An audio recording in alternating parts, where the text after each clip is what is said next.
Graça e paz do nosso Senhor Jesus Cristo. Amém. Bom dia a todos. Muito bom estarmos juntos mais uma vez nessa manhã. Embora para mim eu acho que ainda é noite, por causa do Lucas. Beijo, Lucas, te amo. Estamos bem, viu? A todos aí que oraram, obrigado. Tá? Nossa família está bem. Priscila se recuperando e Luquinhas mamando como nunca. Tá bom? Evangelho de João, vamos ser ministrados pela palavra de Deus. Evangelho de João, capítulo 11. Evangelho de João, capítulo 11. Eu leio uma passagem bem conhecida de todos nós, a partir do versículo 38. Diz assim a palavra de Deus, João 11, 38. Jesus, outra vez, profundamente comovido, foi até o sepulcro. Era uma gruta com uma pedra colocada à entrada. Tirem a pedra, disse ele. Disse Marta, irmão do morto, Senhor, ele já cheira mal, pois já faz 4 dias. Disse-lhe Jesus, não falei que se você cresce, veria a glória de Deus? Então tiraram a pedra. Jesus olhou para cima e disse, Pai, e eu te agradeço porque me ouviste. Eu sei que sempre me ouves, mas disse isso por causa do povo que está aqui, para que creia que tu me enviaste. Depois de dizer isso, Jesus bradou em alta voz, Lázaro, venha para fora. O morto saiu, com as mãos e os pés envolvidos em faixas de linho e o rosto envolto num pano. Disse-lhe Jesus, tirem as faixas dele e deixem-no ir. Obrigado, Jesus, pela sua palavra. Obrigado porque ela chega de encontro a nós, trazendo sua mensagem, aquilo que o Senhor quer nos ensinar. Que o teu Santo Espírito tenha liberdade para ministrar e ensinar aos nossos corações nessa manhã, com tudo que já tem falado através das orações, através das canções, através dos encontros. No nome poderoso de Jesus. Amém. Uma vez eu aprendi com um professor meu em sala de aula no seminário que vida e morte tinham ambientes e que nem tudo que se falava de morte se referia tão somente à propriamente dita morte física, né? E aí ele fez um risco no meio do quadro e colocou aqui vida de um lado e morte do outro. E aí começou a falar várias coisas, várias palavras, várias situações, e pedia para que a gente, na turma, classificasse entre vida e morte. Então, por exemplo, ele dizia assim, adultério, morte. Fome, morte. Partilha, vida. Roubo, morte. Hipocrisia, morte. Orgulho, perdão. Misericórdia, compaixão. Desigualdade social. Jeitinho brasileiro. Cola na prova. Pirataria. Sonegação de imposto. Autoritarismo. Misericórdia. Flexibilidade. Teve uma... E ele foi explicando para a gente que isso que a gente chamava de morte e vida ali, a gente classificou bem aqui, instintivamente, naturalmente, a gente chamava de ambientes que florescem, que geram vida, e ambientes que geram morte, e que são morte. Porque vão matando um pouco da nossa existência e de quem a gente é, como ser humano, como imagem e semelhança de Deus. E aí a gente foi se surpreendendo porque a gente via que quantos ambientes de morte a gente carrega na nossa vida e não sabia. E aí, quando Jesus nos ensina sobre vida e sobre ressurreição, ele vai falar sobre essa ressurreição não só física, mas uma ressurreição que implica em a gente ressuscitar, tirar dos sepulcros tudo isso que está sendo carregado por humanos e que precisam encontrar vida, precisam encontrar compaixão, precisam encontrar misericórdia, precisam encontrar perdão, precisam encontrar restauração, precisam encontrar recomeços. Nós passamos aqui o início do ano falando sobre recomeço, nas principais áreas da nossa vida. E nós precisamos entender que esses recomeços só serão possíveis quando a gente entender o valor dessa ressurreição que celebraremos na Páscoa, a nossa grande festa cristã. E que nós celebramos porque isso sim traz para a gente uma mensagem de esperança e vida, que é possível recomeçar porque Jesus ressuscitou. É possível viver uma vida diferente porque Jesus ressuscitou. E não existe nenhum ambiente de morte maior do que essa vida. Poderosa, suficiente, graciosa, amorosa, que transforma todo e qualquer ambiente de morte em vida. Todo e qualquer ambiente, toda e qualquer morte. Repetindo, toda e qualquer morte. Toda qualquer morte. Em vida. Não existe nada que nos separe desse amor, dessa vida poderosa. Porque Jesus, quando ressuscita, ele lança essa mensagem para todo o universo. A morte foi vencida. E os meus discípulos carregam hoje esse sinal. Sinal de vida.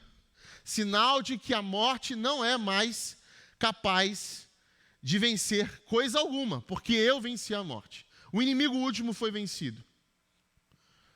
Pois bem, tendo dito isso, Jesus convoca automaticamente seus discípulos a uma jornada de vida. Não uma vida existencial apenas. Uma vida que, no grego, eles vão chamar de bios, que é a vida biológica, a vida que nós estamos aqui passando por aqui, como um ser vivo. Mas Jesus chama a gente para uma vida chamada zoe, que é uma vida, essa palavra do grego quer dizer abundante, uma vida mais que abundante, uma vida que pressupõe vencer os ambientes de morte em nossas vidas. Jogar para fora, redimir, jogar luz em cima de tudo aquilo que tem nos matado, nos envenenado, aos poucos, em pequenas parcelas, em pequenas frações, como uma gangrena, apodrecendo a nossa vida. E nós chamamos isso de pecado.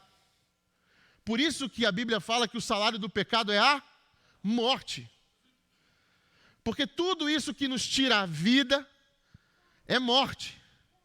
Mas a vida, a zoe que Jesus oferece, não pode ser vencida por esse pecado, por essa morte. Então nós que carregamos a zoe, a vida mais que abundante, a vida que Pedro reconhece que não há outro lugar a não ser em Jesus, precisamos meio que tornar isso um estandarte da nossa caminhada. Nós somos esses embaixadores da vida. Nós carregamos em nós essa esperança viva que é capaz de redimir todo e qualquer ambiente de morte. Todo e qualquer ambiente, lugar, espaço de morte, seja em quem for que apareça no nosso caminho. Não existe nenhum pecado, nenhuma morte tão grande que possa ser maior do que a vida que nós carregamos, do que a vida que nós estamos oferecendo, do que a vida que transborda em nós, do que a vida que é mais que abundante em nós. Mas toda vez que nós limitamos o poder dessa vida, que colocamos condições, nós então cerceamos o poder dessa zoe, dessa vida mais que abundante. Colocamos ela numa caixa escondida e esquecemos o poder que ela tem de redimir os lugares. Quando nós nos convertemos, quando passamos pela experiência da conversão, seja ela mística, seja ela num momento racional, totalmente racional, aquilo ali estabelece-se ali um marco. Muitos de nós aqui lembram como foi esse dia. Eu me lembro. Eu estava na Igreja Batista Central de Cachoeiras de Macacu, no interior do Rio de Janeiro, no culto da noite, pastor Judson, já falecido, pregava uma mensagem que eu não faço ideia o que ele pregou. Eu tinha 8, 9 anos de idade, e eu lembro o hino que tocou. Tocou o hino 396, Cegueira e Vista. Ó, tão cego eu andei, perdido vaguei, longe do meu Salvador. Lembro disso. Gostei da música, do hino, fiquei emocionado, tinha 8, 9 anos. E cheguei para minha mãe, puxei assim, falei, mamãe, posso ir lá na frente, o pastor está chamando. Aí minha mãe olhou chorando, eu falei, eu fiz alguma coisa errada. Aí eu falei, não, eu quero ir lá na frente, o pastor está falando que é de Jesus, e Jesus é bom, eu gosto de Jesus, eu quero ir lá na frente. E fui lá lá na frente comecei a chorar. A minha irmã foi atrás de mim, e a gente chorou junto, e eu lembro desse dia. Foi um dia, um marco para mim. Talvez com meus 9 anos eu não saberia explicar o que estava acontecendo ali, não sabia provavelmente. Mas eu sei que a partir dali, você é levado a um rio de coisas novas dentro da religião. Você já muda a sua classinha. Você estava na classinha dos juniores, você vai para a classinha dos catecúmenos, na época era esse nome, agora não é mais. E aí classe de batismo, aí você é batizado, aí depois de que você é batizado, você começa a celebrar a ceia junto com os outros irmãos. É um acontecimento, tenho 9 anos de idade, estou pegando a ceia a primeira vez, é um evento. E tudo dentro da religião, os ritos vão fazendo com que você entenda que algo realmente mudou na sua vida e que você agora precisa recomeçar de um jeito completamente diferente do que você vivia. Só que vai passando o tempo, você começa a cometer os mesmos erros que você cometia antes. E agora? Porque agora eu sou lavado e remido no sangue de Jesus. O que eu estou fazendo? Será que foi falso? Será que deu ruim? Será que não valeu? E ninguém explica isso pra gente. E a gente fica fazendo umas caraminholas na nossa cabeça. Tanto é que quando a gente vai criando maturidade, a gente começa a pensar que, eu era muito novo, eu acho que é melhor rebatizar, porque agora eu estou entendendo. Mas a nossa esperança é que, a partir desse novo batismo, eu com mais maturidade, agora sim, agora vai. É igual a segunda-feira da dieta. Agora vai, até o dia do pudim. E a gente continua cometendo os mesmos erros. As mesmas coisas voltam para cima da gente. É difícil você, com pouca maturidade espiritual, tentar entender como isso se encaixa nessa nova vida que você recebeu. Nesse novo momento que você vive. Por que esses ambientes de morte insistem em ficar grudados em você? Por que você continua? Eu preciso me converter de novo. A minha mãe dizia que lá no Rio de Janeiro, na igreja que ela frequentava, elas tinham tanta pena do pastor que fazia apelo à noite e ninguém ia na frente. Aí um grupo, né? Ia todo mundo num grupo assim, todo domingo, o mesmo grupo, todo domingo ia à noite quando o pastor fazia apelo lá na frente. Um monte de criança. Como se aquilo tivesse que ser uma necessidade. E aí eu fico pensando assim, eu vou ter que me converter todo dia então, porque se todo dia, todo domingo que eu venho, eu já tenho uma lista gigante que não cabe em papel nenhum, de coisas que eu estou cometendo de novo, eu tenho que passar por esse processo que eu passei lá com 9 anos, todos os dias.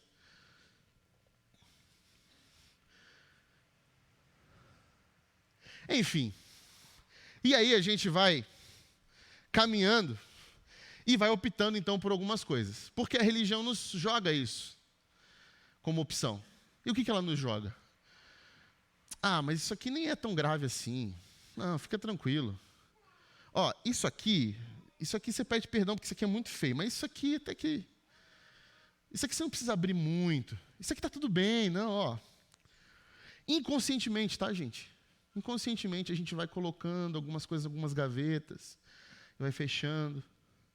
Alguns comportamentos, a gente vai fazendo vista grossa para algumas coisas, a gente deixa passar outras. Porque meu momento de conversão já foi.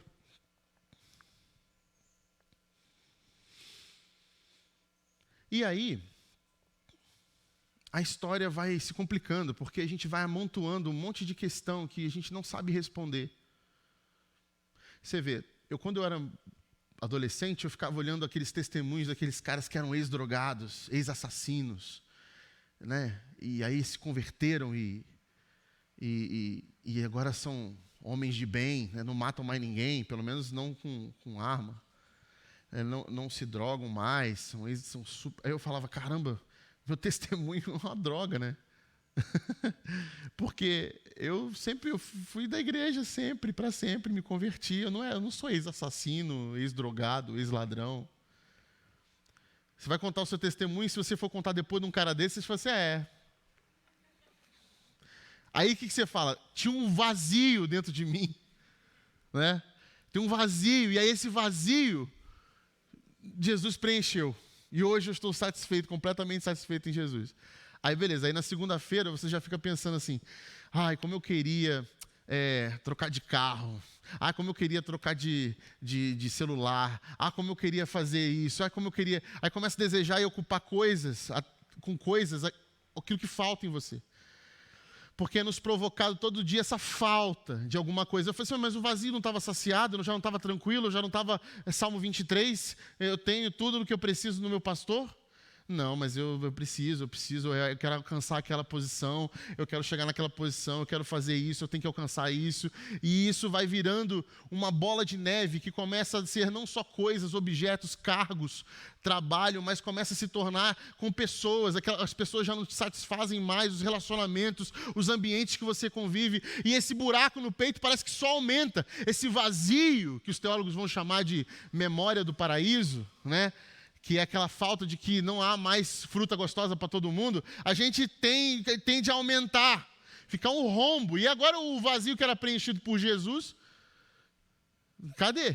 E aí eu fico me perguntando, esse testemunho funcionou, não funcionou? O que acontece que esses ambientes de morte continuam me afligindo? A minha conversão valeu, não valeu? O que acontece? Acontece é que a comunidade de Jesus, ela é totalmente terapêutica nesse sentido. Porque o que vai preencher a nossa vida, encher a gente de testemunho, são as pessoas. São os nossos relacionamentos. Que curam e cuidam de nós. Que mexem com a nossa vida de maneira divina e espiritual.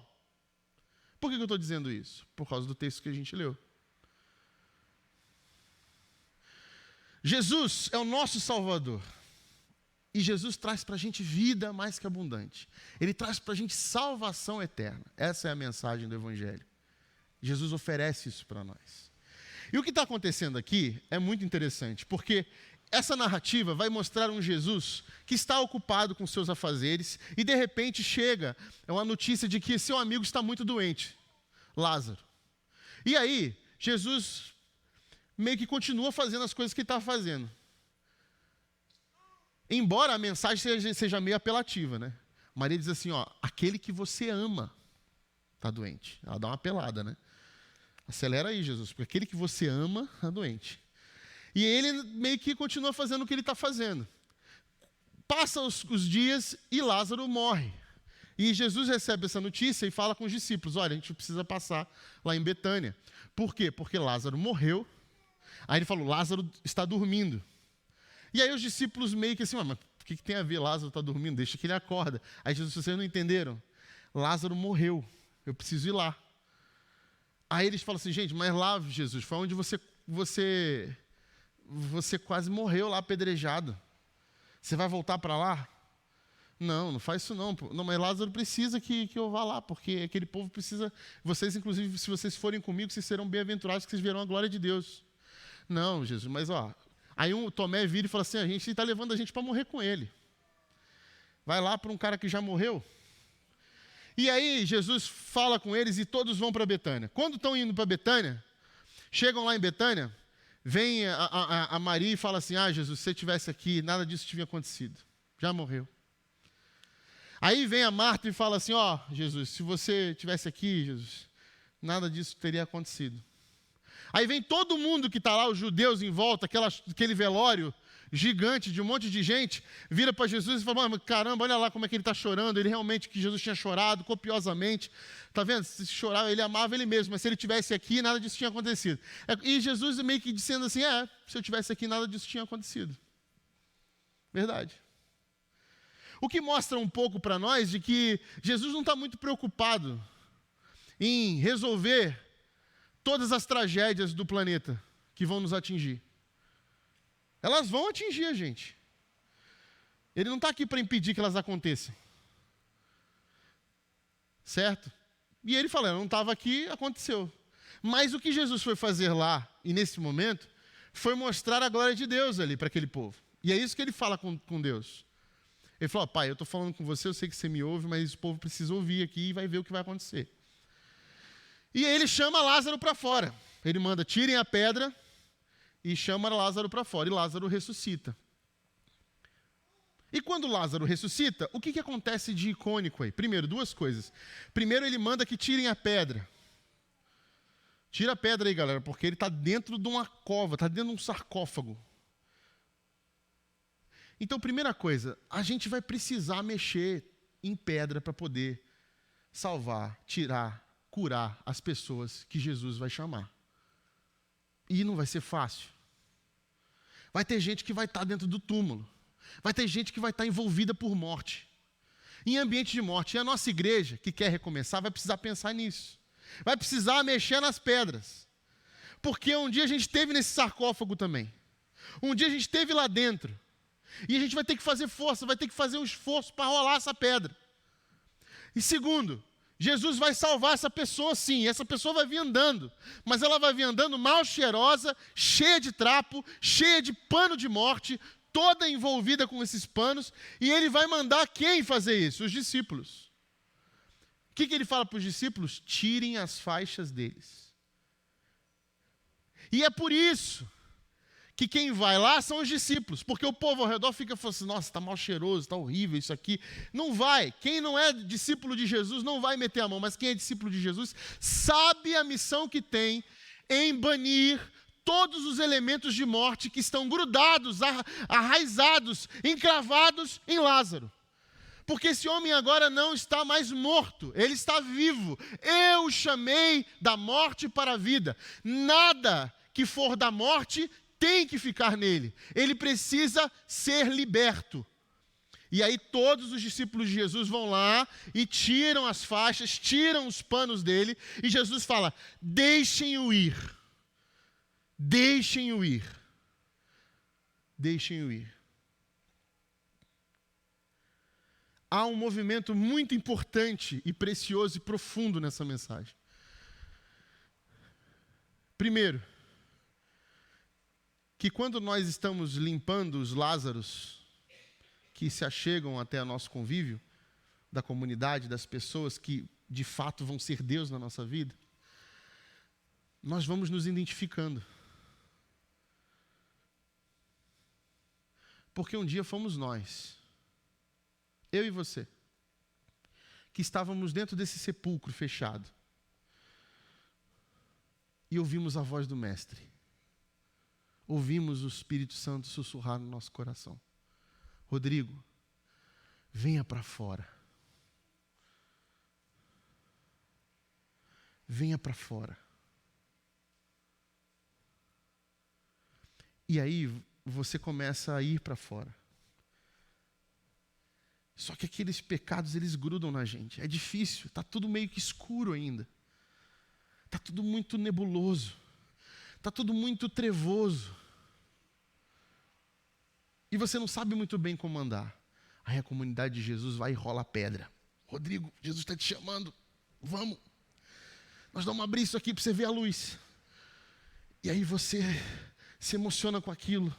Começa a andar devagarzinho nessa vida nova que você está recebendo. Porque você estava morto e você começa a andar para fora daquele... E os olhos começam a doer porque a cova está se abrindo. E os discípulos empurrando aquilo. E você vai vendo que aquela comunidade de gente que você nem conhece direito, que uma família nova está te ajudando. De repente você vê que você não anda muito bem. Tipo um múmia, sabe? Clipe, thriller do Michael Jackson, aquela coisa meio zumbi, você está saindo da morte. E aí você está andando meio que assim, meio zumbi, cheio de pano, sem enxergar direito, e você fala, meu Deus, é muito difícil, será que eu vou ter que me converter de novo? Será que eu tenho que ouvir de novo alguma coisa? Porque eu ouvi, eu tenho certeza, eu ouvi a voz de Jesus me chamando. É isso, eu tenho que ir para cá, o que eu preciso fazer agora? Essas coisas estão me pedindo de andar, estão me pedindo de crescer, estão me pedindo de ser uma versão muito melhor, cheio de vida. E por que essas coisas da morte continuam me prendendo? E aí, de repente, vem alguém e fala, calma, Rodrigo, calma, eu vou tirar essa faixa aqui. Aí vem outro, Rodrigo, calma, você não está enxergando direito, aí tira um pouco do pano. Rodrigo, calma, isso vai doer, mas tá grudado demais, mas confia. Ele está te chamando, confia. E aí você vê que as articulações vão voltando, que você começa a andar melhor, que começa a respirar melhor, o horizonte vai se abrindo, você vê já o sol, você começa a reconhecer as pessoas sorrindo para você, e vendo que as coisas estão mudando, e que aqueles ambientes de morte estão ficando para trás. Nossa, mas ainda tem aquele mau cheiro e as pessoas ainda se afastam. Você ainda carrega aquilo e eles ainda vão te levar e vão cuidar e vão finalmente deixar você ir e viver. E aí o que acontece? Eu, que um dia passei por isso, agora estou lá, indo até os sepulcros, junto com Jesus, e preparado para fazer a mesma coisa com aqueles que virão. Preparado para libertá-los também de todo ambiente de morte que tomou conta da vida deles. É a igreja de Jesus.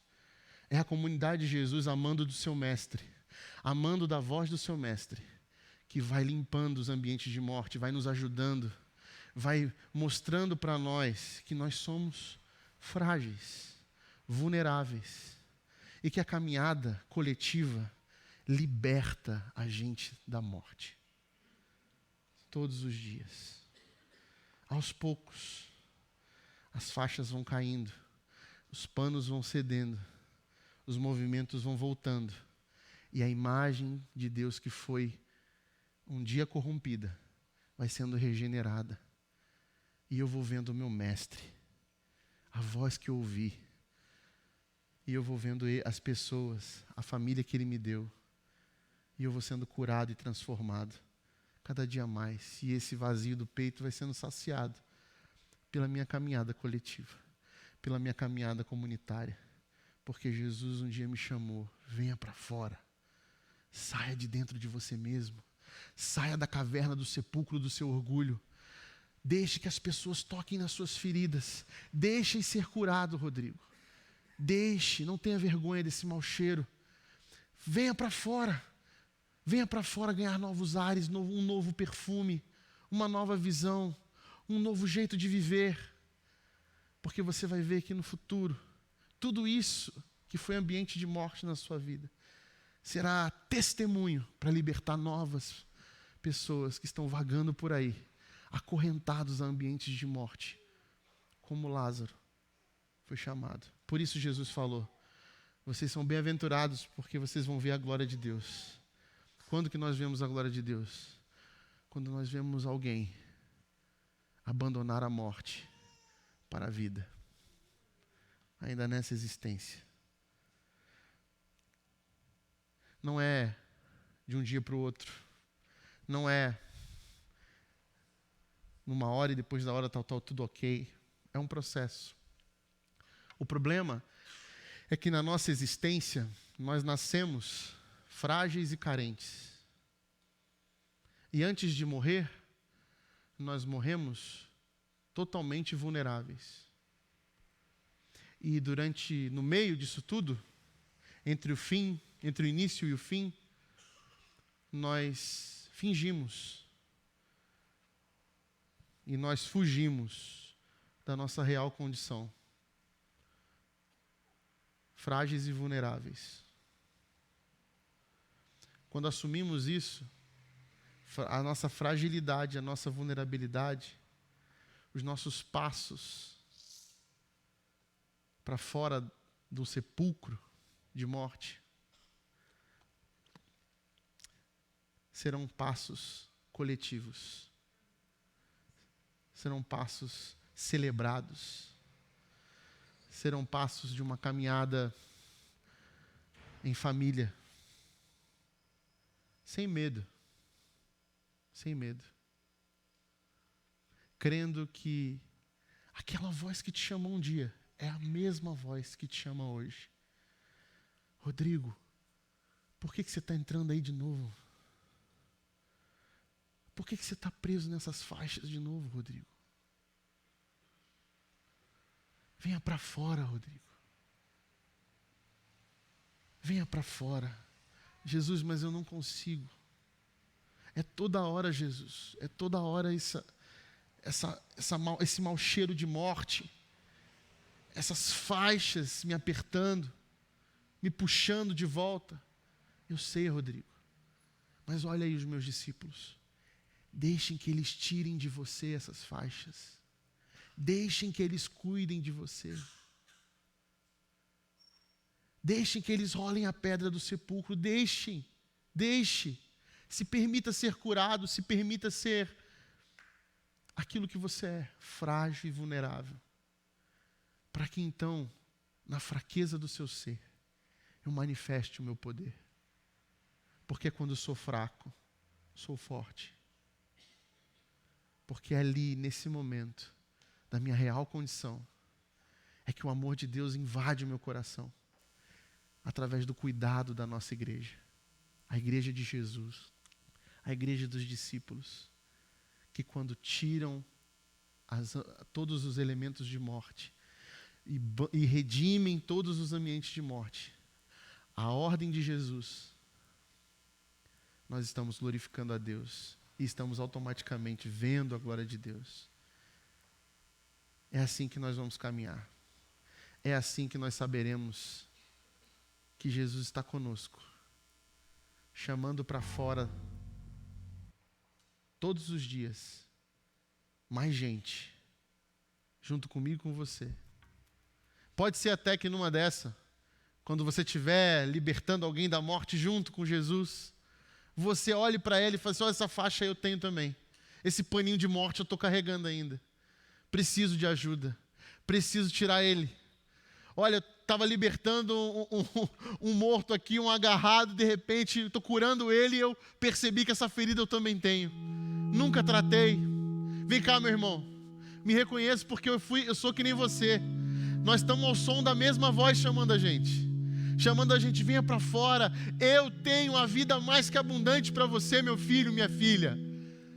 Abandone o orgulho. Venha para fora, pare de viver pelos sepulcros. Pare de viver pelos cemitérios. Por que procuram nesses lugares, se eu já ressuscitei? Por que estão indo até esses sepulcros vazios, a esses lugares de morte? Por que gostam de habitar esses ambientes em que só levam a gente cada vez mais para a escuridão? Se eu estou te chamando para fora, deixe que os meus discípulos de Jesus, deixe que os meus discípulos façam o caminho, te ajudem a caminhar, permita que seja curado uns pelos outros, tirem as suas faixas, deixem para trás, deixem ir, venham viver a vida mais que abundante que eu estou oferecendo para vocês. Deixe ver esse exército de pessoas redimidas, curadas, que todos os dias abandonam os seus sepulcros, abandonam as suas marcas de morte, abandonam os trapos da morte, deixam para trás, deixam ser curados uns pelos outros.